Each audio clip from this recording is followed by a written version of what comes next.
Zachary Davis byl tichý chlapec, který měl v anamnéze duševní chorobu. Když jeho otec Chris v roce 2007 zemřel na amyotrofickou laterální sklerózu, tehdy 9letý Davis se dostal psychicky na dno. Podle Gail Cron, Davisovy babičky z otcovy strany, byl chlapec převezen k doktoru Bradley Freemanovi do lékařského centra Vanderbilt University krátce po smrti svého otce.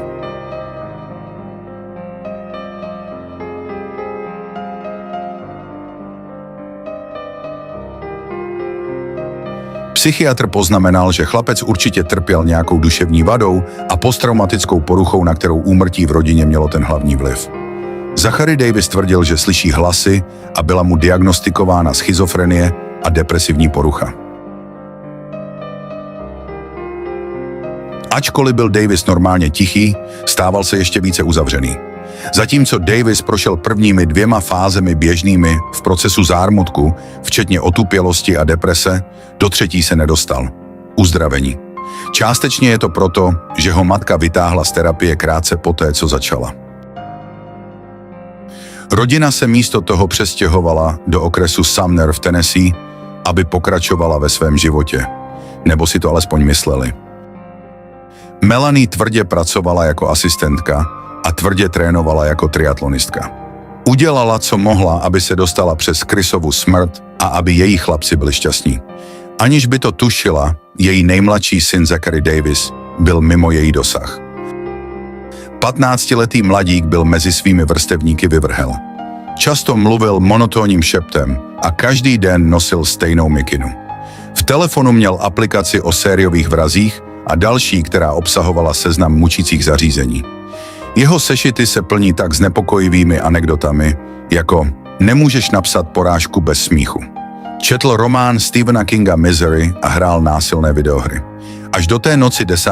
srpna 2012 však nebylo zřejmé, že by byl navenek násilný.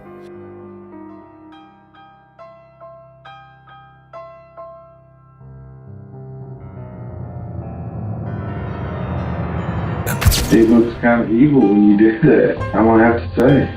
I think you know you're doing it.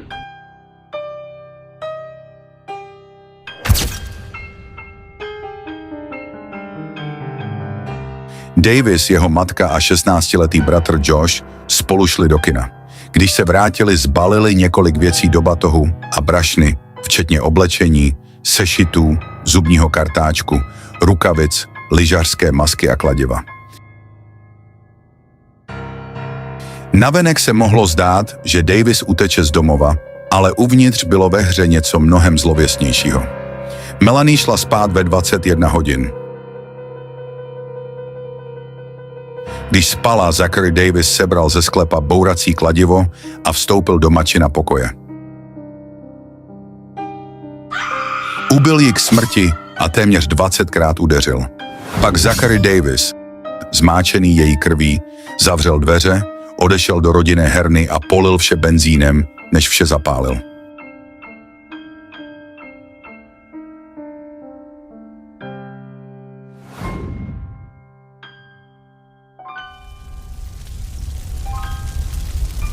Zavřel dveře a utekl z domu.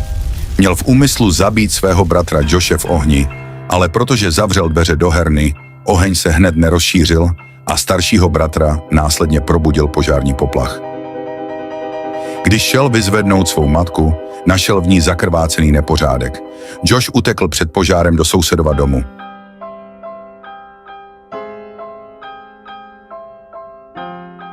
Zachary Davis byl nalezen úřady téměř 10 mil od jeho domova. Úřadům řekl: když jsem ji zabil, nic jsem necítil. Ve videonahrávkovém přiznání předloženém soudu jako důkaz Zachary Davis mrazivě vysvětlil, jak mu hlas jeho otce bez těla řekl, aby zabil svou matku.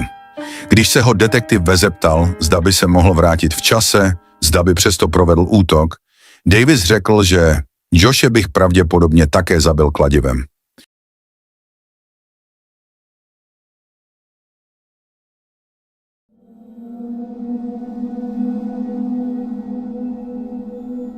Sheriff's office, and what we'd like to do is talk to you about There's always something happened at your house, and that's what we kind of want to talk to you about. You've probably seen some cop shows and stuff, right? You've seen police shows and things like that. You do have rights and stuff, and so before asking questions, you must understand your rights. You want to go ahead and talk to us about what happened tonight? Yeah, sure.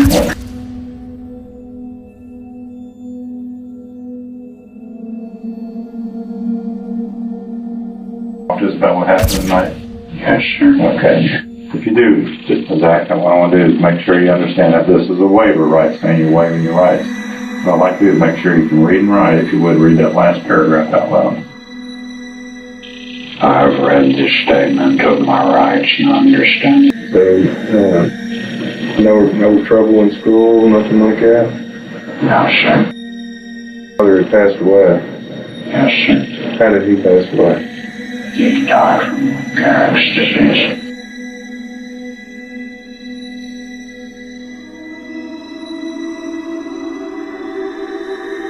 He passed away. He died from Garrett's disease. Pretty rough on you, wasn't it? No, sir. It didn't bother you? No, sir. I was told that it bothered you. That you were upset about your dad. Is that not true? No, sir. So it is true?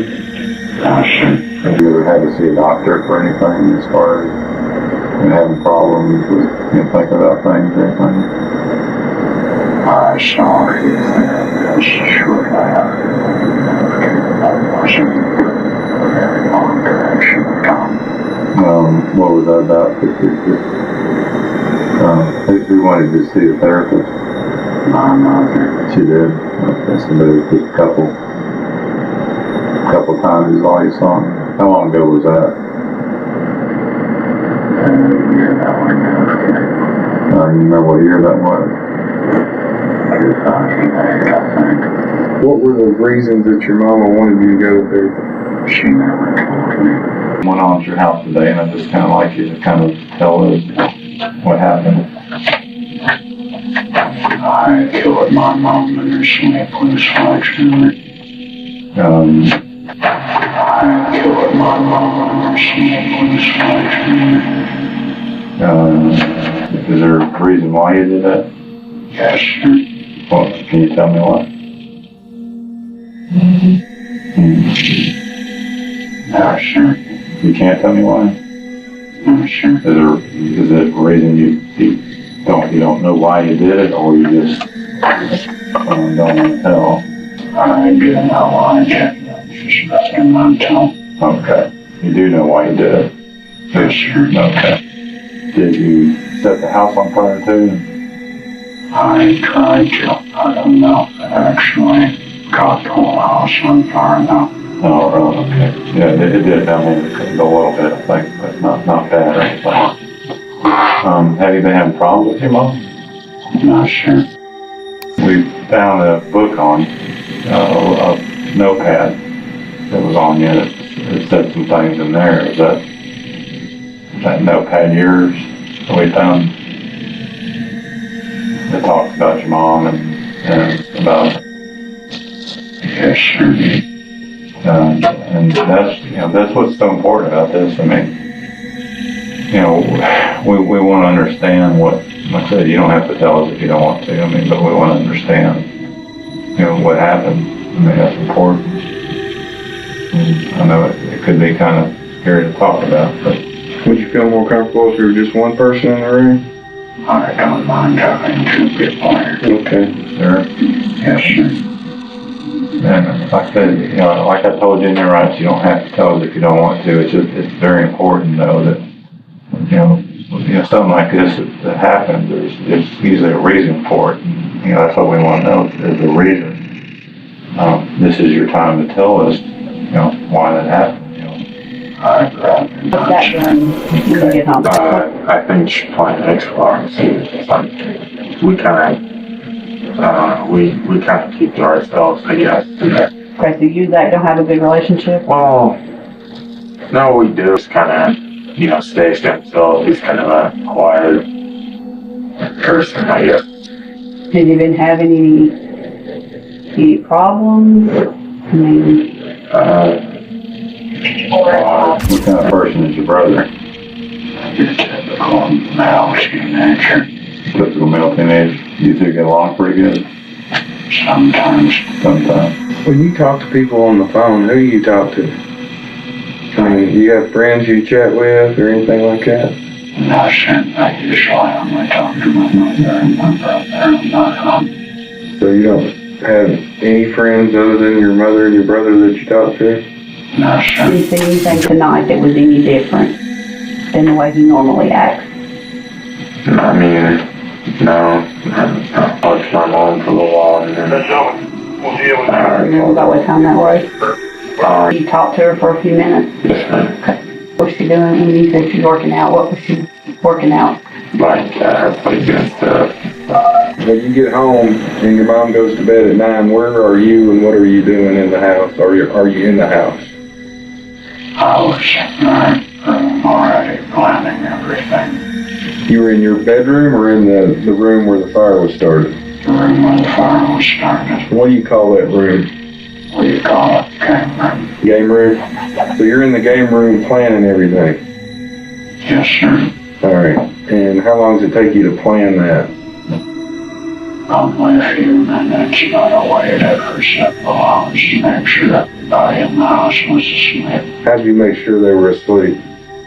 I just waited and then checked on them. Just checked on them, opened the door and looked at them? Yes, sir.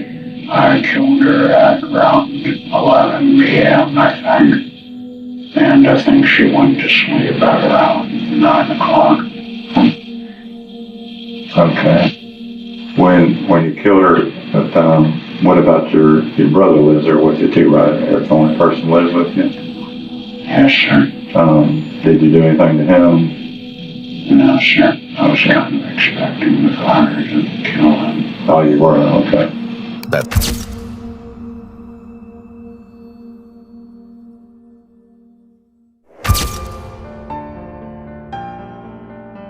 Obhájce Randy Lucas se během procesu zeptal: Řekl vám, abyste udělal něco konkrétního své matce? Davis řekl ne a neprojevil žádnou lítost, když mu vyšetřovatelé předložili snímky zakrváceného těla jeho matky. Ve skutečnosti nikdy neprojevil žádnou lítost. Řekl, že si jako vražednou zbraň vybral bourací kladivo, protože tento nástroj mu dává nejvyšší šanci ji zabít. U soudu byl porotě předložen také rozhovor Zacharyho Davise s televizní osobností Dr. Philem McGrawem. McGraw se zeptal, proč si ji zabil? A Davis řekl, že ona se nestarala o mou rodinu. V jednom bodě svého procesu se Davis pokusil obvinit z vraždy svého bratra. Tvrzení překvapilo i jeho obhájce, který u soudu otevřeně přiznal, že Zachary Davis zabil jeho matku. Obhajoba se pouze pokoušela získat mírnější trest pro Davise a snaha připsat zločin na jeho bratra jeho případu nepomohla. Doktor Freeman, psychiatr, který ho poprvé diagnostikoval, také u soudu vypověděl, že Davisův úsudek byl řízen jeho psychózou a že kvůli své duševní nemoci nemohl vraždy předem promyslet. Porota a soudce to však nepociťovali stejně a Zachary Davis byl odsouzen k doživotnímu vězení poté, co se porota po pouhých 3 hodinách poradila, aby dospěla k rozsudku o vině. Doživotní trest v Tennessee je minimálně 60 let s možností podmínečného propuštění po 50 letech. Zachary Davis bude v době, kdyby se mohl dostat z vězení něco přes 60 let starý muž. Ať už byla vražda chladnokrevná nebo způsobená psychózou, bez ohledu na to jde o tragický příběh zničené rodiny.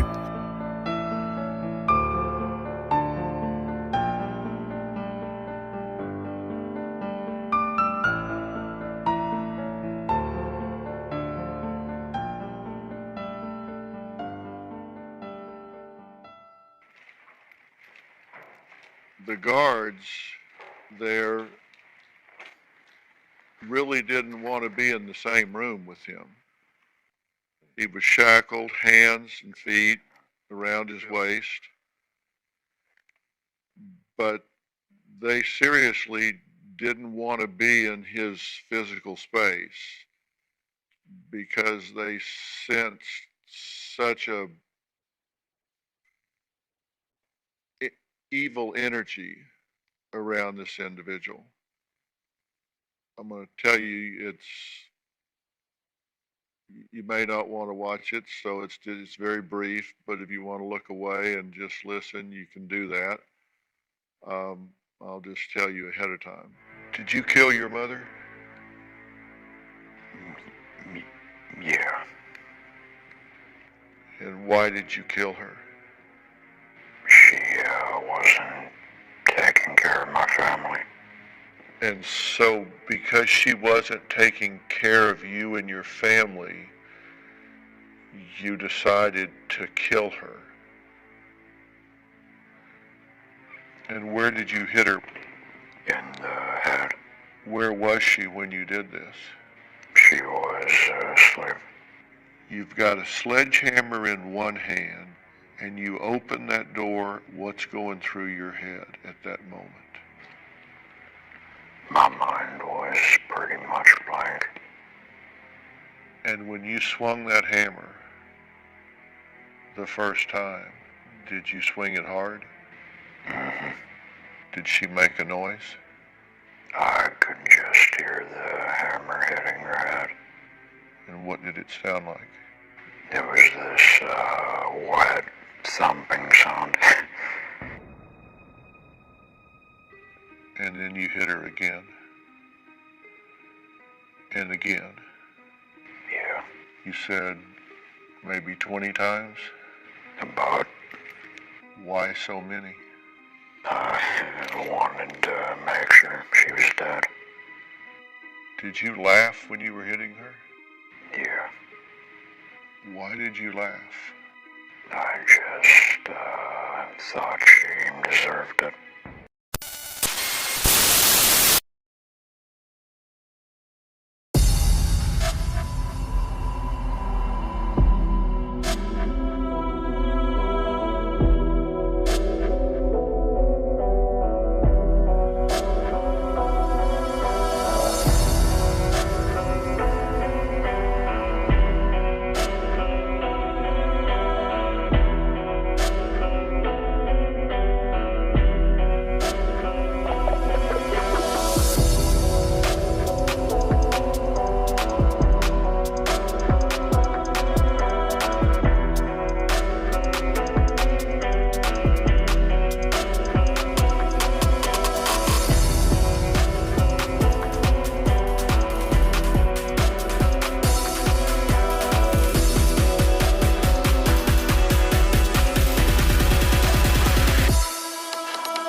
K následujícímu kriminálnímu příběhu se mi bohužel nepodařilo sehnat víc informací, než které zazní z úst samotného pachatele. V té době 18letého studenta střední školy Kevina Davise z Corpus Christi. O jeho životě před odsouzením za brutální zabití své matky, 50leté ošetřovatelky v hospicu Kimberly Hillové, se neví v podstatě nic, ale detaily jeho zločinu unikly na veřejnost díky policejnímu videu, ve kterém se naprosto klidně a cynicky přiznává k vraždě a zneužití těla své vlastní matky. Rád bych také zmínil, že video opravdu není vhodné pro děti, mladistvé a lidi s citlivou povahou, proto prosím důkladně zvažte jeho další sledování.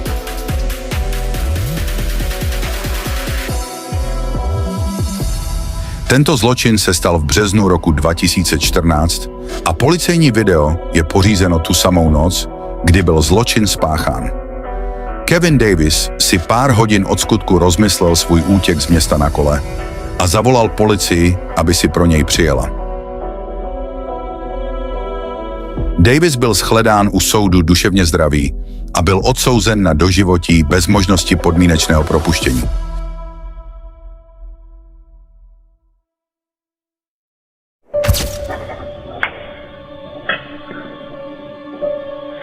Like saying earlier, you've talked to some people, you want to get some stuff off your chest. We're here to listen to you. Why are you here? What happened? And tell us what happened. Well, has anybody gone to the house yet? Do you really? We know what happened. We have, but we want to hear it from you. Or we have an idea. You're the only one that can tell us. Start at the beginning, man. What caused all this? Well, very beginning, I asked my mother for permission to die, or rather kind of commit suicide, the sort of beating around the bush sort of thing. Because, well, that doesn't really matter why I wanted to kill myself. Sure it does. I'm bored with life. I don't like life. I don't like people. I don't like living it, basically. There's really anything depressing about it. It just is what it is. And so I wrote the note. I did. When did you write the note? Around 6-ish, 7-ish. Today or yesterday? Yesterday. Okay. That's in the afternoon? Afternoon. Okay. And then what happened? And then... Did you get upset with it? Well, no, actually. I mulled it over. And then on a whim, actually, I turned it over. Wrote a plan to kill both my mother and my sister, quite frankly, because that's always been a thing of mine. I'm a bit of a pervert. Is it like a fantasy thing? It is, actually. So, that didn't happen. Best laid plans never work out, apparently, or at least the one scribbled on a piece of paper, because she had decided she was sick of this stuff, and she was going to go send me to live with my sister again. And so I kind of left off in a fury and just did it right then and there. Okay. You did what? Well, I tried to strangle her with a cord, a ripped cord from a video game console controller. That didn't work, huh? What was this as you tried to strangle her? She was sitting on the couch watching TV. Okay. That didn't work out too well. She started screaming, and so I went to her room, opened a drawer at the very bottom to the right. I pulled out a hammer. I went back in the living room, and well, you kind of get the gist from there. And she was out pretty quickly. Kind of tried to play dead at first, but then I finished it. So you hit her with a hammer when she was sitting in the sofa in the living room?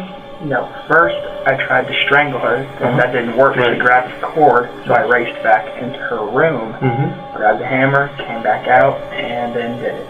How many times did you hit her with a hammer in the living room? At least 20, but then she was still alive. I dragged her into the room, as you probably clearly saw, and then I kind of wormed my hands into her brains to kind of just cut it. She was still snoring. Okay. So she was still alive? She was still alive. And you went in there and you kind of grabbed those brains? Yeah, I just finished it. Alright. Did you use a knife on her? Actually, I was going to, but no, I didn't get to do that. I guess you never got to stab her with a knife? No. It was all with a hammer? It was all with a hammer in my hand. Where did you hit her with the hammer? The head. All in the head area? All in the head, I believe. I may have gotten her hand because she was covering herself. Okay. Is this in the front or the back of the head? Top, back, mainly. No, actually the entrance wound is around yonder somewhere here. Okay. And then, so when you dragged her to the living room, to the bedroom, you kept on hitting her there? Yeah, kind of. That's where that's when you reached in and grabbed the brain?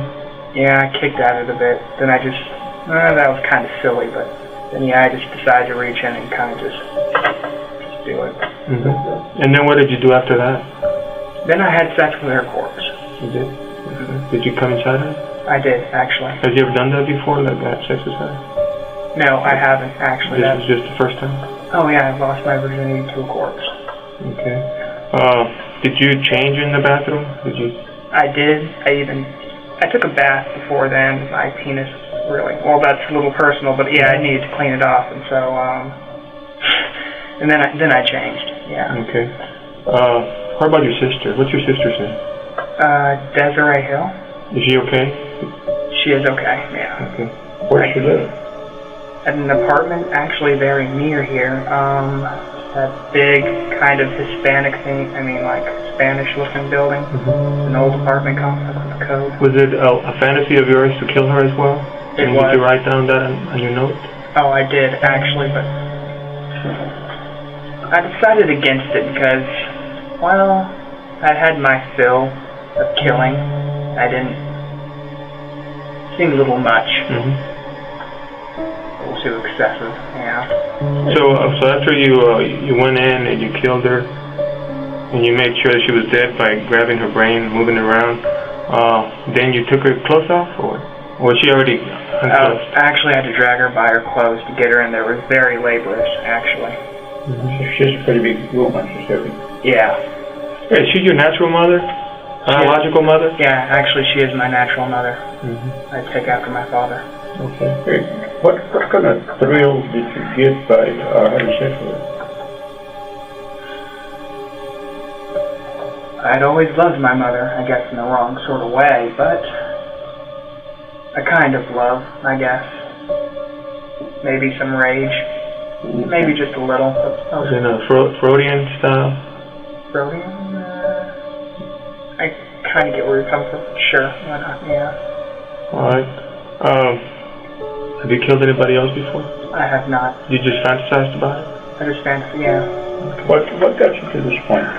Tell us about what got you to this point.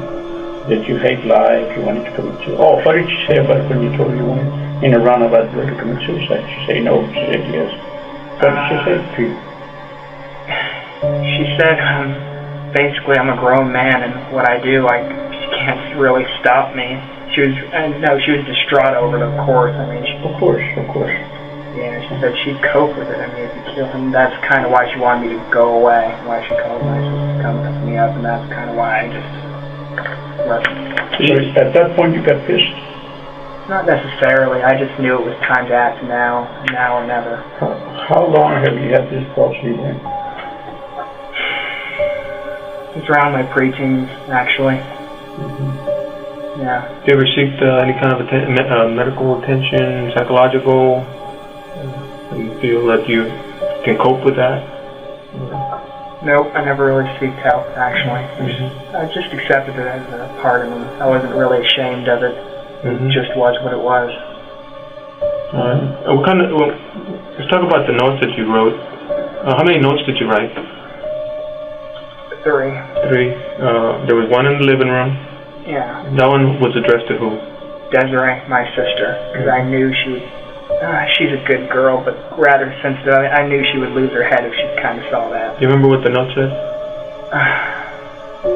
Keep your head. Hurry. She might still be alive, although I highly doubt it in parentheses. Something along those lines, yeah. Sincerely. But when you wrote the note, you knew your mom was already dead? Oh, yeah, I knew it. You know, so you were just messing with Desiree by writing that she might still be alive? And my sick sense of humor, I was pretty well off my rocker by then. Alright. And then there's a second note in your mom's bedroom. What did that one say? Do you remember? Chase me. Was that addressed to the police or to who? I was in a very playful mood at the time. Okay. I just wanted to run. Just wanted to see how far I could get. Yeah. So what, your plan was to leave town? Or what, according to one of the notes that you wrote? Oh, yeah, actually, the Greyhound bus. I was going to try to get out of the state or anything, really. But I guess something else happened. You ended up at somebody's house? No, actually. What happened? I told you my plan was foiled because she talked to me. She said my sister's going to come pick me up now, like in a few minutes. Go live with her, and that's when I said it's time to act, now or never. I see. I just went over to their house to use their phone, and then I was using their phone, so I thought I might as well tell them when they asked me questions. I mean, they had questions on using their phone. Where was this at? Where did you end up at? Ultimately, I ended up in the backwoods of a ditch. Here in town or out of town? Robstown. In Robstown. How did you get over there? In Corpus Christi, I biked halfway, and then I got to the train tracks, and then I ditched the bike in the thick woods, and then from the train tracks, I just... What brings you here, other than your life, you just give up on life now, and you need to tell somebody what happened, basically, right? I guess, yeah. Your inside you want to do one thing, but your inside tells you more, like your heart, right? You're talking out of your heart. You feel sorry you did this to your mom? In a way, yes, but I wouldn't take back what I did.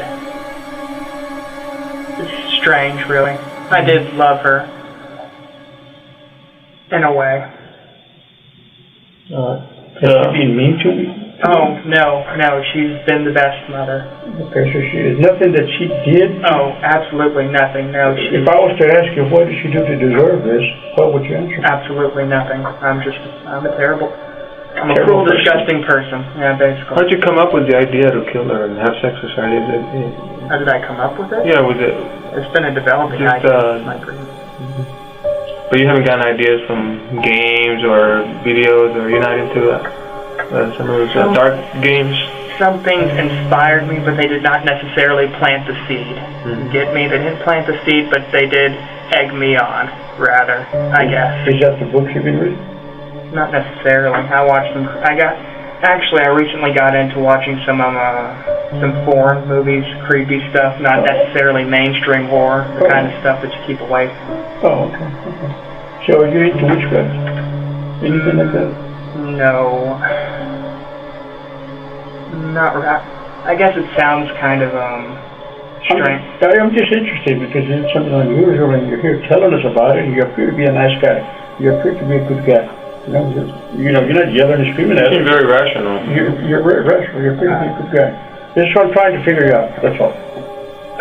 Well, despite how I ended her life, I'm kind of more fascinated by the more artistic ways of murder, the meticulous manner, the way they cut them open, just slice them to pieces.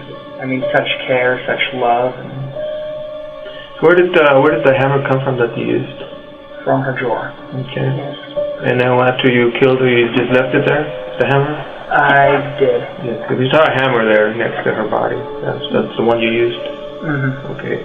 And there was some blood in the knife, but you said you never used it? I guess just blood just from where you grabbed it or on the... Oh, that knife. Actually, I used that to stir her brains up a little, but then that didn't really work out, so I just kind of decided to delve on it. Did you do that in the living room or the bedroom? Because we found that it wasn't in the bedroom. I may have started out.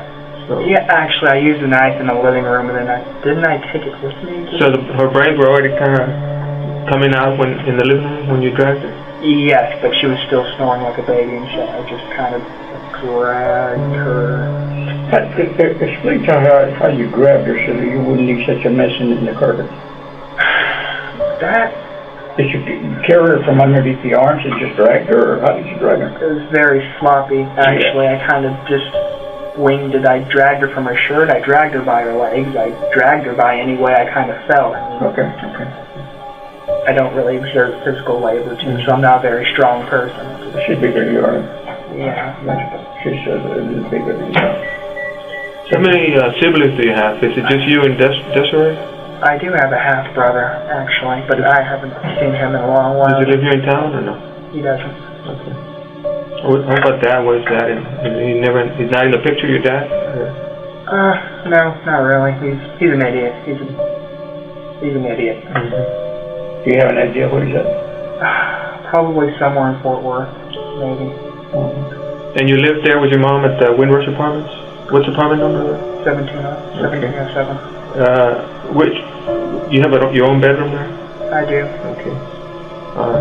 So the note where you wrote the plan that you were going to leave town and kill your mom, kill your sister, that was the one that we found there. We found it in one of the bedrooms. Not where your mom was, but the other one. That was your room? Yeah, that was my room. It's a big, blank, floppy looking, Okay. But your sister didn't live with you guys? She did. There was a magic marker there on top of the desk here in your room. A magic marker? Permanent marker. Like a marker. Permanent marker. Okay, permanent marker, yes. Is that the one you used? It was on a little folding table. Is that where you wrote your notes? I think I just grabbed a piece of my old schoolwork and just kind of... How do you do in schoolwork, man? Going back to school, how do you do in schoolwork? Pretty mediocre. I never really could muster to even really care. I mean, I guess I excelled in English for all that was worth. Okay. How about sports? No, I don't like sports. You don't like sports? Football? I know you're a little small for football, but... Oh. Yeah. What school did you go to? Ray High School. Ray? And you were in 10th grade? Yeah. All right. Did you ever tell anybody else what your plans were? That, you know, what you wanted to do to your mom or your sister? No, but over the years, there were hints. As a younger boy, I was a lot dumber, a lot more angsty, you know. I said things, but I guess they basically brushed it off. I guess the hints were everywhere, but they're my family. Family looks past that kind of stuff, or they try to not look at it, I guess. Let me ask you. At this point, what do you consider yourself? You consider yourself, I'm going to use a dirty word, okay, but I don't mean to insult you, okay? Do you consider you mentally disturbed? Do you consider yourself crazy? Do you consider yourself any of those? Or you think you're okay? You just got some bad thoughts? I'm not mentally disturbed. I mean, I'm sane. I know exactly what I did. I know that it's wrong in the traditional sense of wrong. Hello. It was just a fantasy you had, and you had to carry it out. Yeah. Not yet. Now I feel vaguely, kind of like I'm done. So, you still feel like, well, you're done with your mom. You still feel like you want to keep on killing? To keep on, you know, with other fantasies? Or how do you feel? I came here to pay for my crimes, so I guess I should continue with the truth. Truthfully. Yes, definitely. I would kill again. how about us? You think you want to kill us? Oh, no, rather, men aren't my thing, actually. Women. Yeah. Okay. Do you have a girlfriend? I don't. I've never had a girlfriend. No. I'll tell you what, give me your fancy of killing a woman. Oh, your fancy killing would be, your ace killing, what would that be? This is a little peculiar. I'm on camera. Okay, I'm not surprised at what I'm going to hear, but you tell me. maybe dressing up in a nice suit, sneaking into her house, disabling her boyfriend. You know, yeah, I'd bring a pretty dress with me to dress her up in. I was always into strangling, but after that last blunder, I guess maybe something big and sharp would be more along my thing. And I could, I don't know, probably decapitate her, as I prefer my women dead. I would dress her up, I'd stitch her up, kind of try to work the head back on, perhaps. And then I'd go to town, and it would be a night to remember. And then I'd kind of just burn everything and run for the hills. You mentioned that you lost your virginity to a corpse. Yeah. Can you tell a little bit about that? What happened? Oh, well, just last night, my mother, yeah. Okay, not somebody else. You're talking about your mom. Yes. Okay, so before that you had never had sex?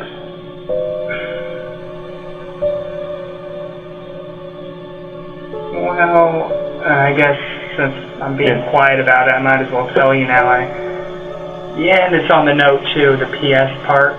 We used to have a gray cat named Claire. Oh yeah, bestiality is a thing of mine too. Now you know. And so I strangled it, I drowned it, and then I cut it open, and you know the rest. Kind of get the rest. You had sex with a cat, with a dead cat? Yeah, ripped it open, stuck it in there. Yeah. You ever had sex with a live person? No. No. So that your thing, having sex with a live person, that does. Myslím, že tohle už stačilo a není třeba zveřejňovat jeho výpověď v plném znění, protože bych tím zvedl žaludek nejednomu z diváků a zároveň tím porušil pravidla YouTube. Pravděpodobně tím přišel znova o celý kanál. Děkuji všem, kteří sledovali video až sem a rád bych požádal diváky, kteří ještě nedali odběr mému kanálu, aby tuto možnost alespoň zvážili a podpořili mě tak v další tvorbě a vylepšování obsahu, který je a bude vždy na tomto kanále ke shlédnutí zdarma. Což si myslím je v dnešní době všech placených platform a bonusových obsahů docela vzácnost. Mějte se hezky a u příštího videa nashledanou.